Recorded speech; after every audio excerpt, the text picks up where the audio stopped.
स्वागत है आप सबका एक बार फिर से हमारे चैनल पर। और आज हम बात करने जा रहे हैं प्लेगियरिज्म पर। बहुत ही ज़्यादा इम्पोर्टेंट टॉपिक है। क्यों ये रिसर्च में एक इम्पोर्टेंट टॉपिक बन जाता है? देखिए, एक रिसर्चर का काम कैसे पब्लिक तक पहुंचता है, थ्रू रिसर्च पेपर्स। और अगर रिसर्च पेपर्स हम चोरी करके बनाएंगे, दूसरे के आइडियाज़ को कॉपी करके बनाएंगे, तो वो जो भी हमारी एकेडमिक इंटीग्रिटी है और जो एथिक्स हैं उनका वायलेशन होगा। इसलिए प्लेगरिज्म को पकड़ना कैसे होता है, आपके लिए ये सब समझना बहुत ज़रूरी है। अगर आप रिसर्च करते हैं, पूरा वीडियो देखिएगा, बने रहिए हमारे साथ। सबसे पहले समझते हैं प्लेगरिज्म है क्या। बहुत ही सिंपल हम समझेंगे। प्लेगरिज्म क्या है? Is presenting someone else work और idea as your own work.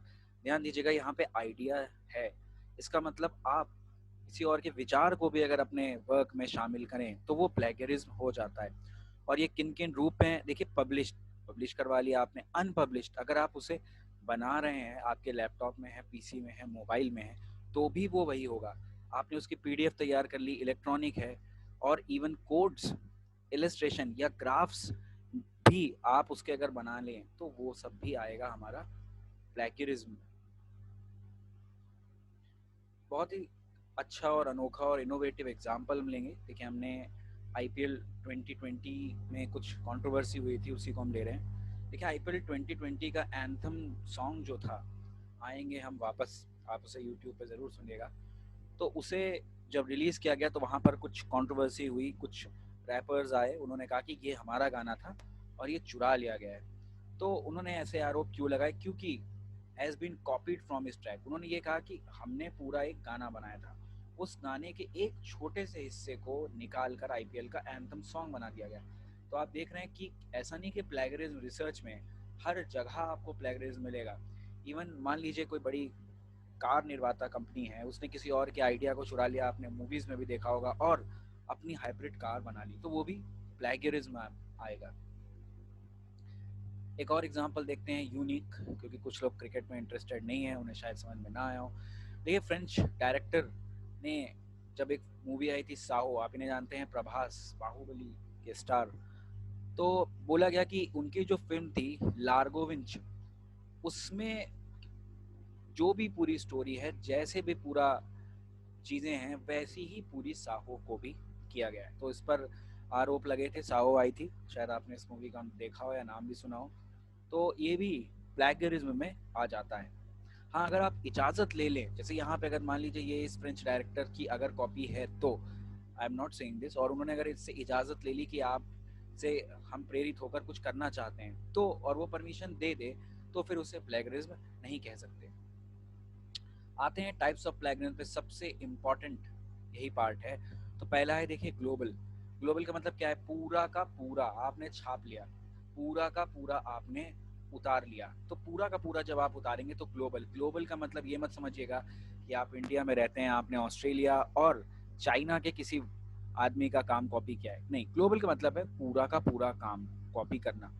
दूसरा है पैराफ्रेजिंग।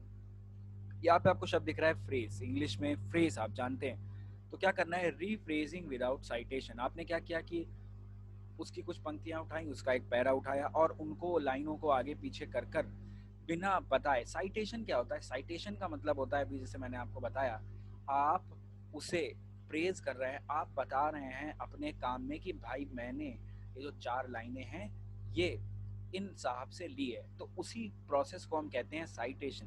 साइटेशन कैसे करते हैं इस पे कभी हम अलग से बात करेंगे, बहुत इंपॉर्टेंट टॉपिक है ये भी। तो साइटेशन का मतलब है आप अपने पेपर में लास्ट में रेफरेंसेस, आपने देखा होगा, आप रेफरेंसेस में लिख देते हैं कि भाई ये पेज नंबर पर, ये 2 नंबर पर इनका है, 3 पर इनका है, 4 पर इनका है। तो आपने देखा होगा एटॉल करके लिखते हैं कुछ, ठीक है। एटॉल कब लिखते हैं? जब एक से ज़्यादा पेपर में ऑथर्स होते हैं, तो हम जो फर्स्ट ऑथर होता है उसके नाम के बाद एटॉल लिख देते हैं। इन सबको कभी हम डिटेल में डिस्कस करेंगे।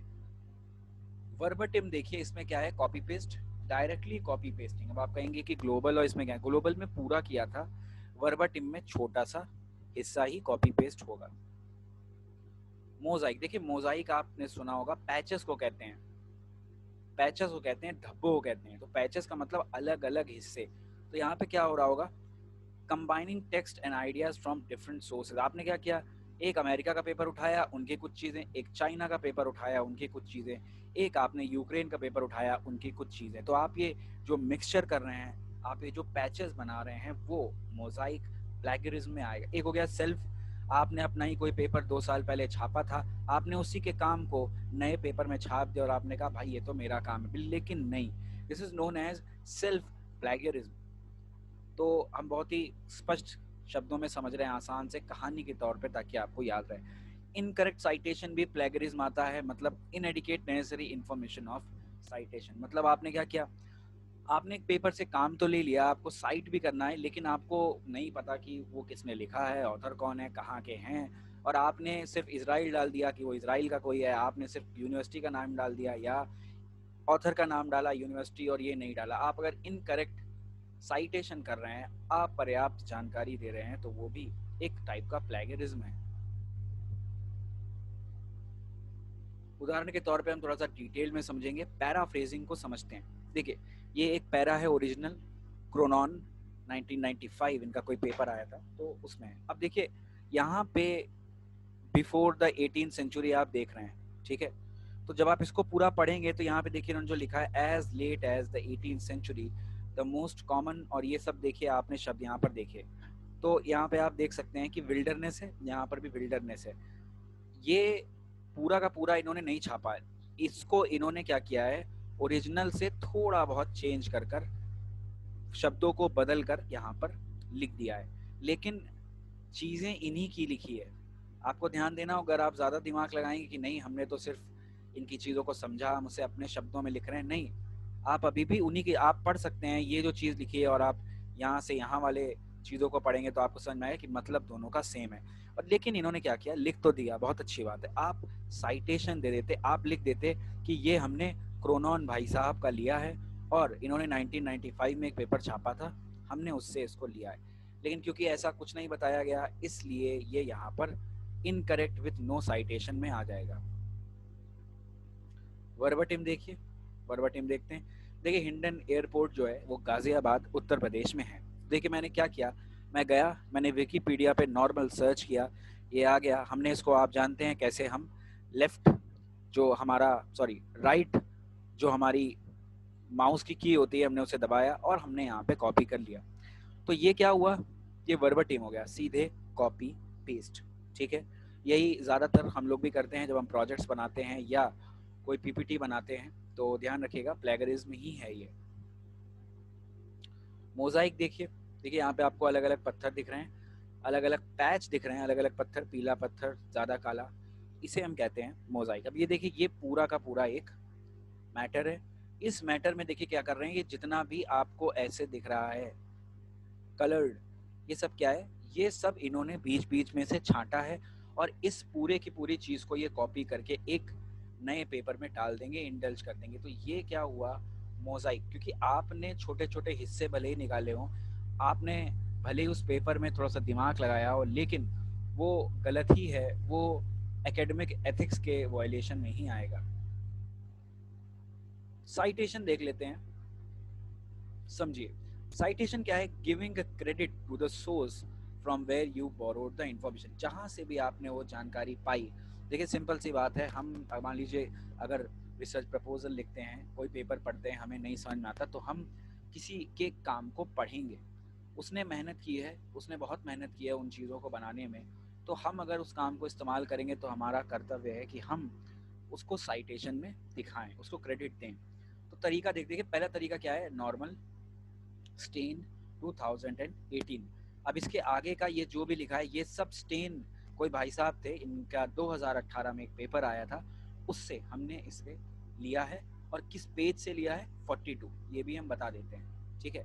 तो ये पहली टाइप की साइटेशन, देखिए यहाँ पे लिखा हुआ है, this is a narrative in text citation, नाम याद रखिए, नरेटिव इन टेक्स्ट साइटेशन। दूसरा देखते हैं ये, इसे कहते हैं पैरेंथेटिकल साइटेशन। पैरेंथेसिस क्या होता है, ये वाले जो डिब्बे होते हैं, इसे हम पैरेंथेसिस कहते हैं, ठीक है, ध्यान रखिएगा।